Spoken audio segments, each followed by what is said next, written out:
This hill will get you tired, that's for sure.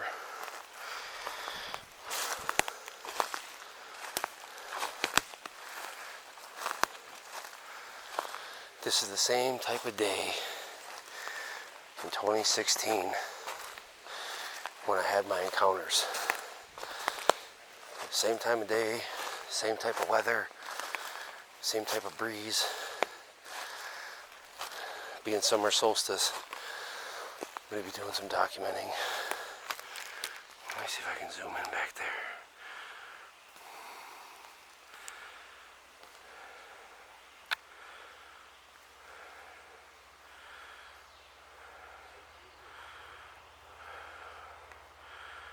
Once I really break this crest, I might be able to.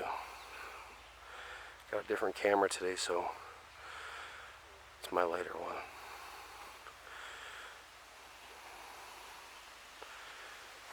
I'm gonna check some things out.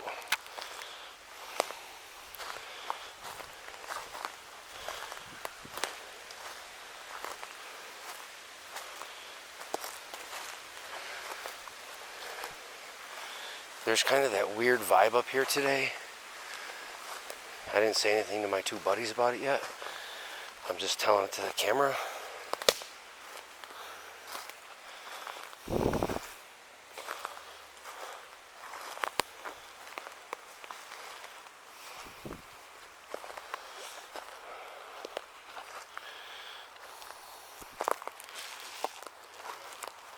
Here's obviously part of the structure and some of the stuff that they've been doing. Let me see. I swear I seen movement back there. Could have been a deer or something.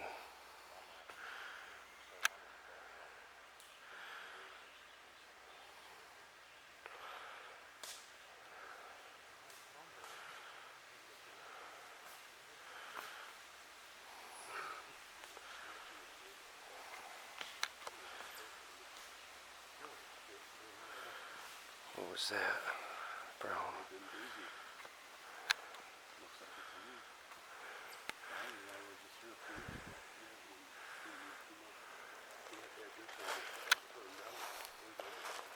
Look at the stick that's pointing out from it. That wasn't there before. There's a break on that little tree. Remember that break that I found? Right. These two, they're like up there. Right here, there's a little bend right there, or break. This tree wasn't here either. This tree sticking out, I'm going to try to reference it. This here, right here. That wasn't sticking out like that.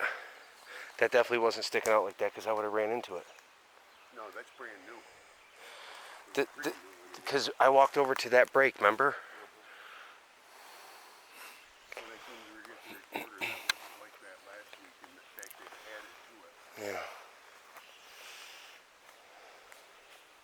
Looks like they're playing over there quite a bit. Dude, this is, like I said, we were just here a few weeks ago, and I can see The differences? yes. Yeah, you can. And as you go up, they can play, you can See, like, playing all the way along. back in the video years ago, no, what was that, 16, I came up here, I had the camera on that tree right there, and I set my camera up against that tree over there. None of that was there, and it was shooting up that hill. And when I was hooking this camera up here, there was one standing in them bushes down there. Is that when you picked the one up back there? Yeah, so I seen that one, and I ran back over here to get that camera, and that's when that one was standing back there and took off that way. That big boy. Yeah.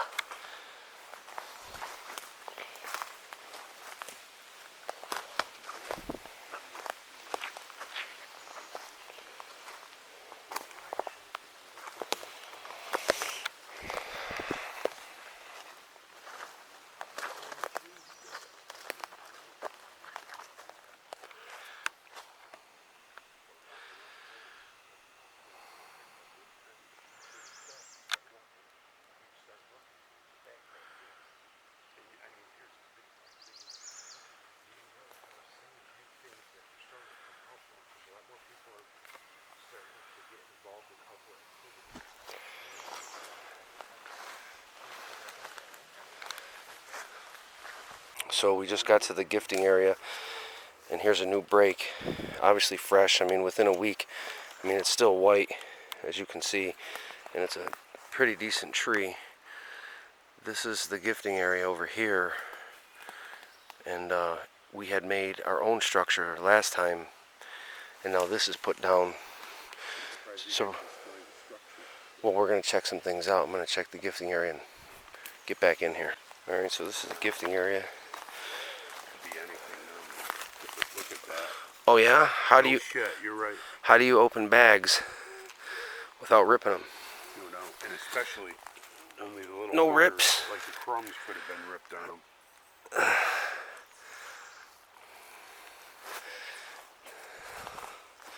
That's definitely moved because that was over here in the open. Yep. Okay, I'll get it cleaned up and we'll go from here. So, as you can see, there's some things in here. Try to get this in a good spot here.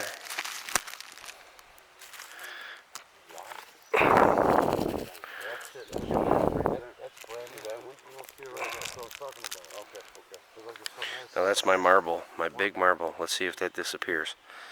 There's a camera right over there. We're on this private property up here, and we're getting all kinds of stuff. Looks like a directional marker is new. There's a lot of new things. There's a break bust right over there. There's a lot going on. We're going to go up. We're going to keep going about a mile, and then I'll get back with you. Alright, so got another break. Got a bunch of things going on here. There might be a directional marker. Hope it's not too bright. We're just doing some surveying. I'm trying to hold the camera as we go uphill. But you see these? So I'm just going to let you guys run while I walk. My other guys are over there.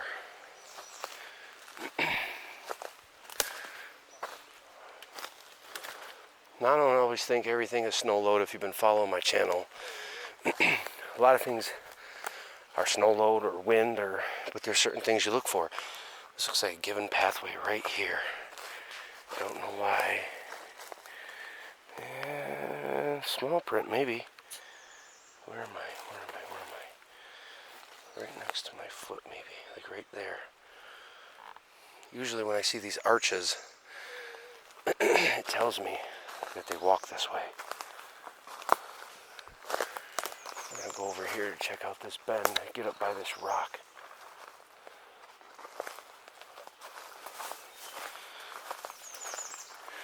You can see that arch, sorry guys. I'm on some different stuff next couple years. Things that people aren't doing or paying attention to.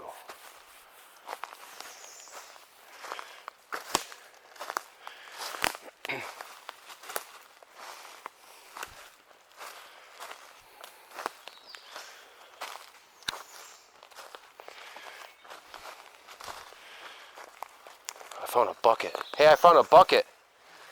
What was it? I heard something. A stone? I heard something. I found a bucket right here. A bucket. That's not my bucket. Hell no. I don't know what's going on there. I ain't touching it. Been there a while. This is the area I don't like to come to.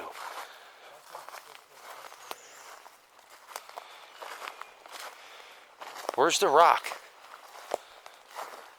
Rock's way up there. I see it. There's a couple for you.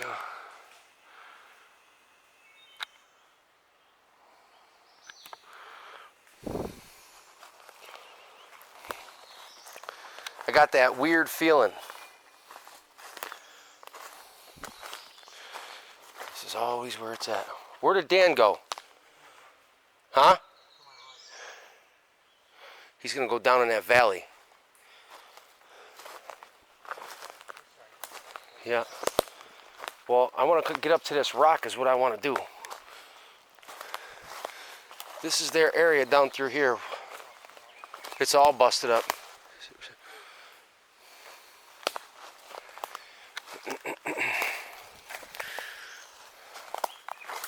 This is the rock.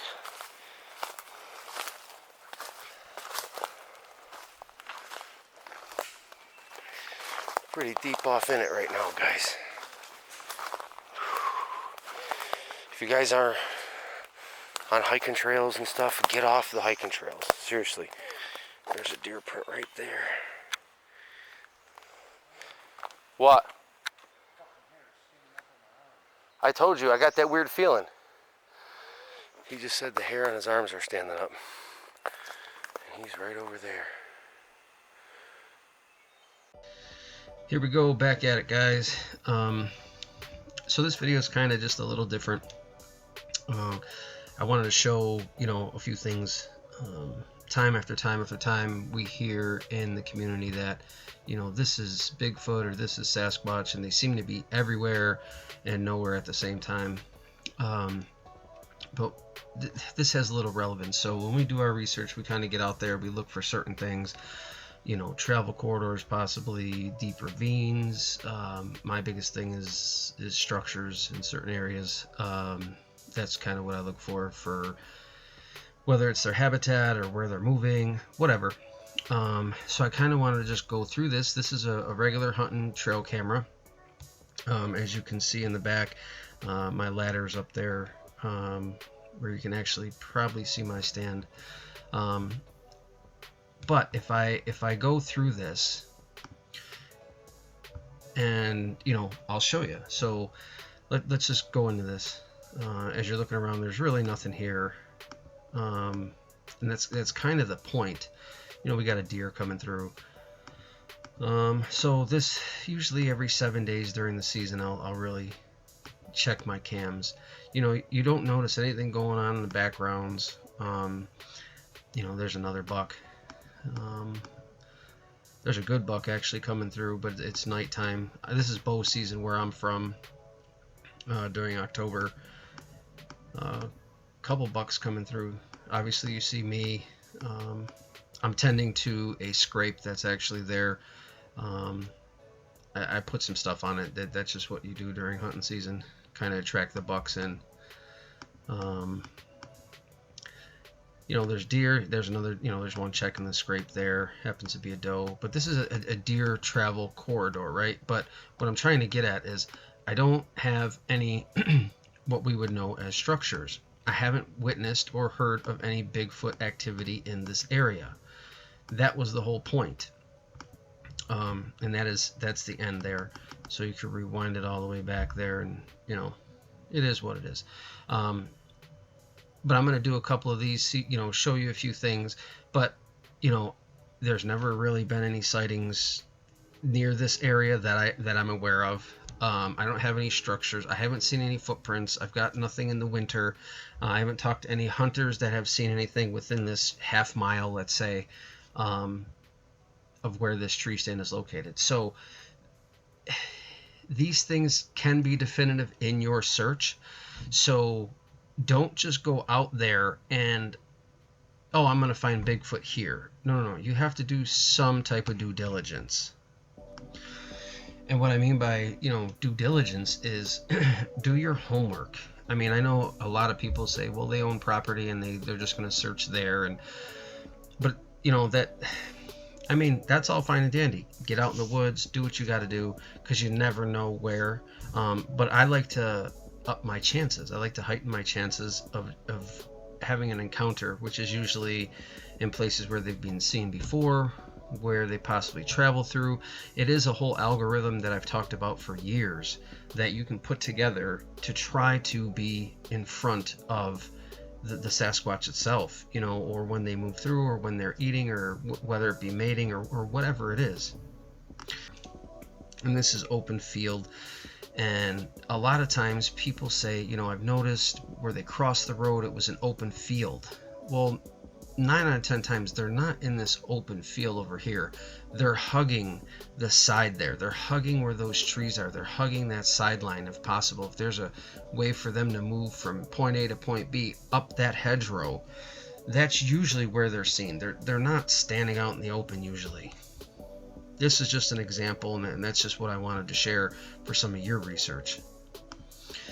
Here's another area where, again, I've really never had any type of Bigfoot reports or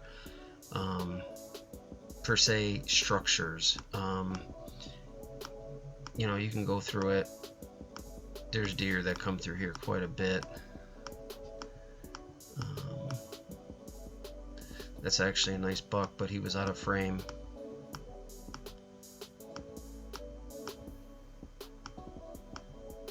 And you notice as they move, you will get the blur. So we know what a deer is, right? We know a deer is real, but we still get the blur. Sometimes you just get the outline of the body, and that's what I really wanted to reference here too. Is a lot of people say, well, you got this photo and it's like blurry, you know. Well, we see a squirrel here. We know it's a squirrel. It's blurry, but we know it's a squirrel. So what really makes the difference? Like, what is the difference? If it's a running deer or a running squirrel and you see the blob on the screen, well, we know what it is. But why is it when it comes to a possible of a Sasquatch, it's discredited? It's not counted. Like, you can tell that this is a deer, but look at all the blur movement. Even though the head is cut off there in the photo, you could tell that that's a deer. And it just brings me to my point. So just because Sasquatch is, you know, unfounded or whatever, I still take some credibility to the blurriness of photos, even though that's a bad thing to say. It's just, I've done so much camera research over the last 10 years. I've learned a lot. Let's just say that. So we can tell that that's a deer also, you know, but it's blurry. And that was my whole point to this. I just, you know, don't write off everything. You can see this buck here. He's actually mounting a doe. Nice buck too.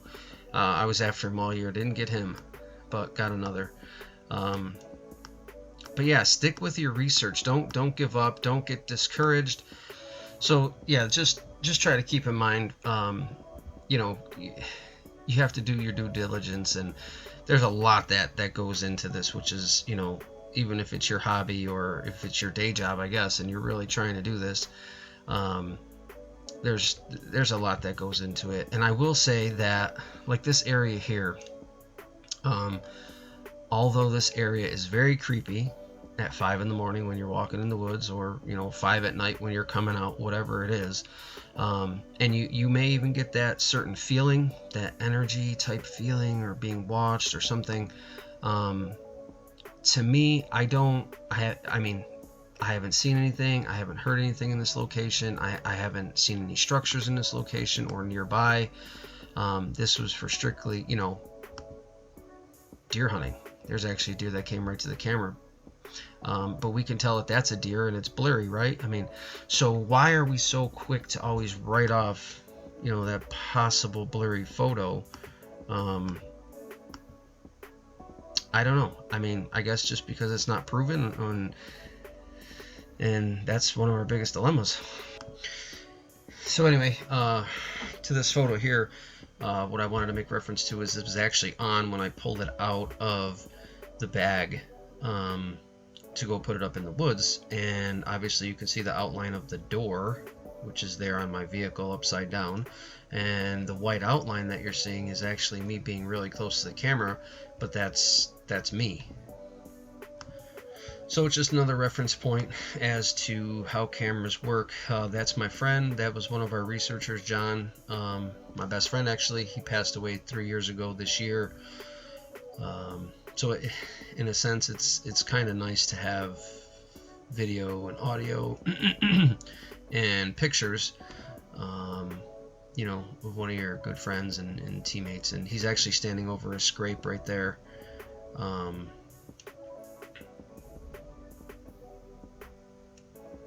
You know, I've never really seen this photo, but it takes me back, that's for sure.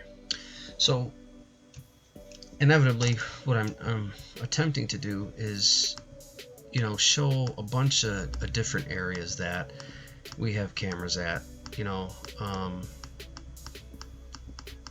and I'm trying to put something together, you know what I mean, without really telling everybody about it, but there's certain things that you have to look at if you're really, you know, into this thing and you're trying to, you know, locate one, get one on film, or just for, you know, to possibly have an encounter for that matter. You know, this is some of the criteria that I'm giving you. So what I'm trying to show here is I'm going to go through probably 30 cameras today, with photos, etc., just to show you that certain areas where I hunt, there's no structures, there's no nothing. And then at the end, we'll get into why I'm doing this. So this area is another area where I really never had any activity. Oh, there's a nice bear. And like I said, these are the areas I attempt to hunt. Now, does that mean anything? No. I mean, you could have... Oh, that deer's jumping quite high. Now, see, it's blurred, and we can still tell that that's a deer. So, in reference to that, since Bigfoot isn't AKA proven, and you get something blurry like that, it would be written off. And so another example, here's a person walking by my camera from one of the farms, and you can tell that that's a person. You can see the blur. We obviously know the shape. It's got a shirt, not fur. So when you put that into retrospect of what people sometimes capture as a Bigfoot, at least maybe it will help you yourself know certain things instead of, you know, trying to show everyone else that, hey, maybe this is a possible.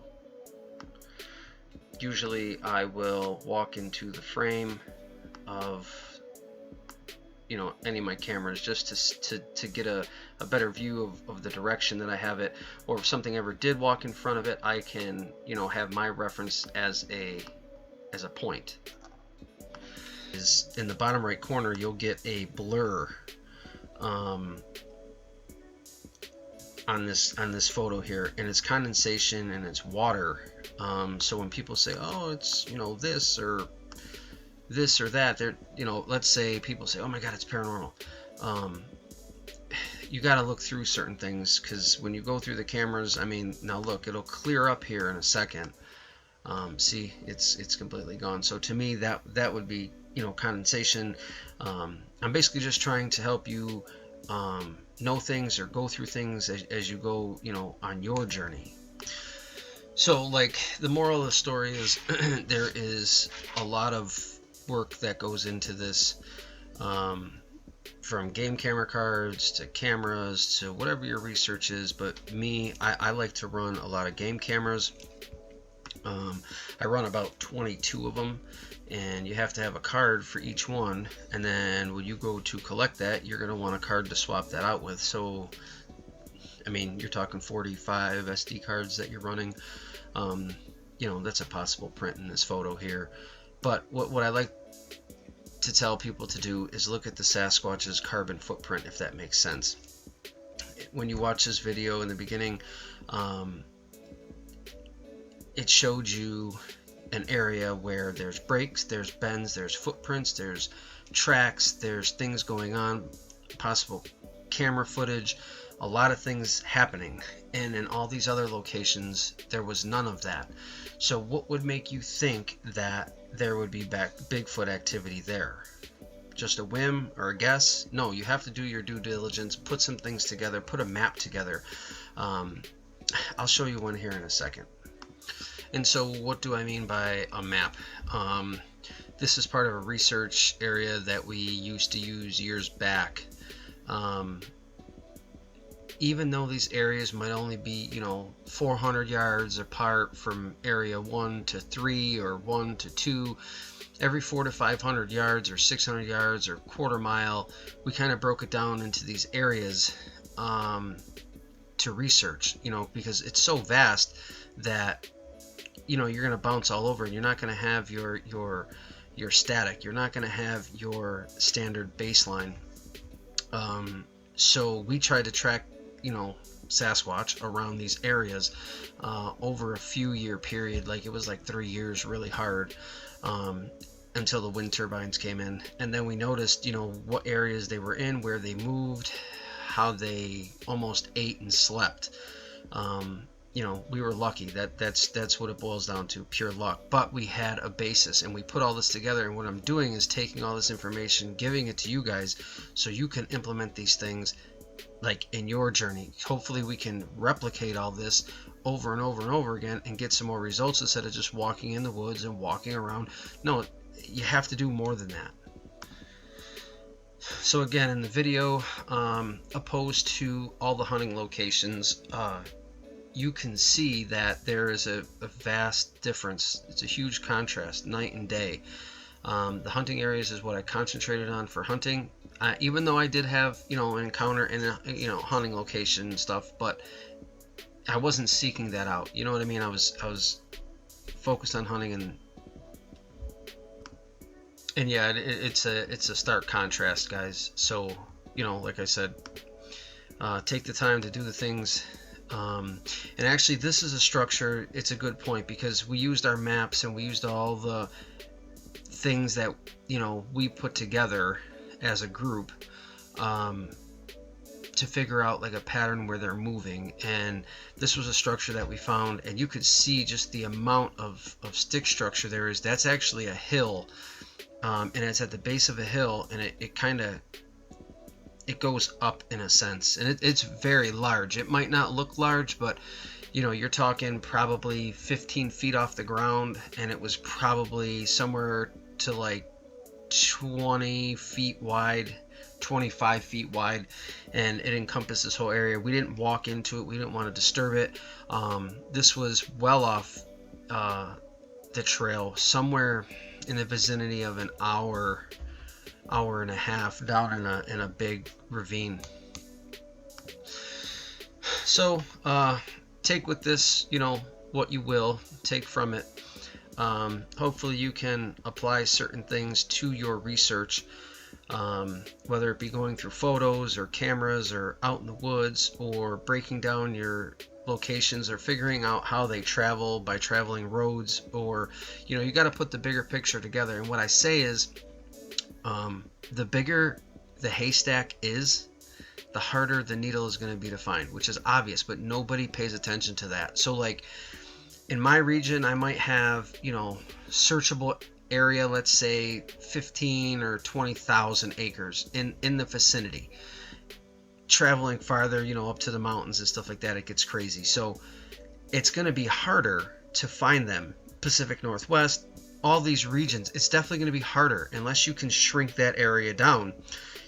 When you've got millions of acres you're searching, it's hard. So just keep that in mind in your research. I just try to do this to help you all out. It's just what I've learned. If it helps you, great. It advances us all, to say, hey, these things can be used somewhere else, gifting, all this stuff, to put it together. I appreciate it, guys. Thanks for the time. Hopefully you were able to compare and contrast from the video to the photos that I was sharing, showing you that everything isn't Bigfoot in the woods. Keep an open mind. There are things out there. There's a lot of other things in Bigfoot. But just stay positive, touch base, reach out. Definitely going to be getting in the woods more this spring. And I thank you for your time. Have a good one.